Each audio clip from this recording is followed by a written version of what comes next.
Hi guys, welcome to Lou's Cakery. For today's video, I'll show you my chocolate crinkles recipe. This recipe is very easy and super delicious. You can also make this at the comfort of your own homes. So now, what are we waiting for? Let's jump to the video. In a bowl, put 2 cups of all-purpose flour. It should be sifted, but I forgot to put that in the video. And also 2 teaspoons of baking powder. Next is 1 teaspoon of baking soda. Last is 1 teaspoon of salt. You should sift it like that. Mix it all together and set aside. Before we go to the next step, let me show you the cocoa powder that I've been using for almost all of my cakes and pastries.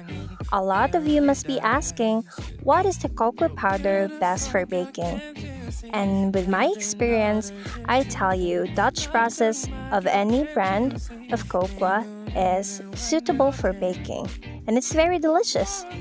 So in this video, let's have 1 cup of Dutch process cocoa powder. I'm gonna sift it like that, and I push the lumps using a rubber spatula. The next ingredient is 1 cup of white sugar. I also sifted the sugar just to avoid lumps. The next ingredient would be half a cup of brown sugar. Next is 1 teaspoon of coffee powder. 1 coffee stick is already 1 teaspoon. We're just going to mix all of these, and now we're going to proceed to our wet ingredients. First wet ingredient would be 2 teaspoons of vanilla extract.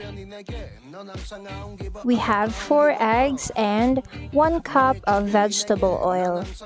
But in this procedure, we're going to have 1 egg at a time and slowly add the oil.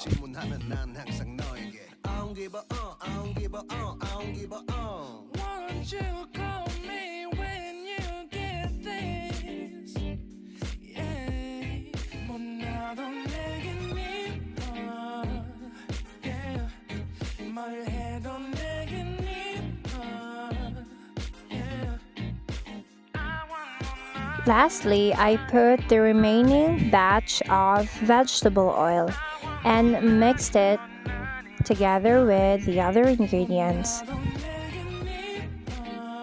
Now I put the flour mixture that we set aside earlier, and I divided it in 2 batches too, so that it will be incorporated well with the batter. Just mix it until you can't see any flour. But don't forget to not overmix your mixture.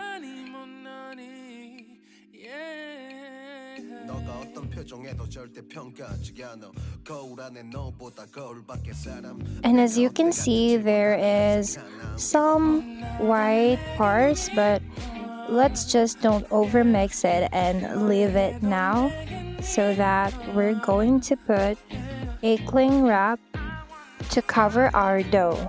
Then let's put this inside the freezer for 2 hours, or you can also put this inside the fridge for overnight.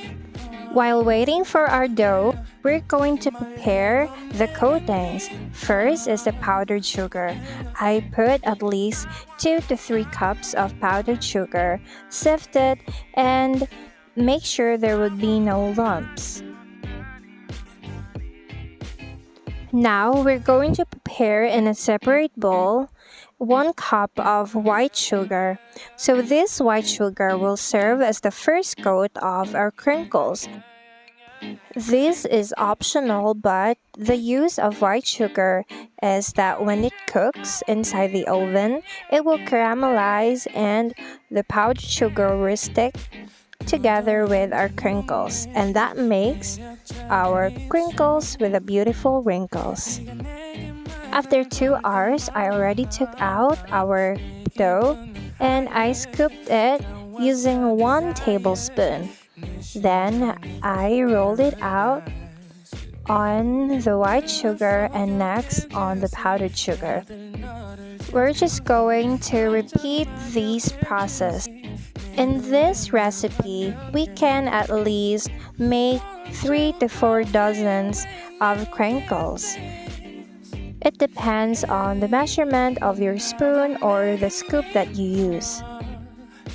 While rolling out your dough, you can pause for a minute and preheat your oven at 180 degrees Celsius.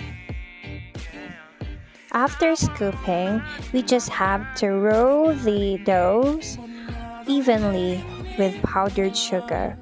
And after that, I put a parchment paper on my tray and place the rolled dough of crinkles 1 inch apart from each other. And mostly the important part, I flatten it with a spoon because the tendency if you're not going to flatten it, your dough will rise upwards, not sidewards. We're going to bake these in a preheated oven for 180 degrees Celsius for 15 minutes. After baking, we're just going to put our tray on top of a cooling rack and let's wait for 15 minutes for it to cool down. And here is our chocolate crinkles recipe. It is very delicious and super easy. You can make it in your home and eat it together with your friends or your kids for snacks. And here is a taste test. I promise you it is super delicious and it smells so nice. I even had an urge to eat the whole thing, but I did not because of the video. And I'm happy to share this to you, and I hope you like it. See you in the next video. Goodbye!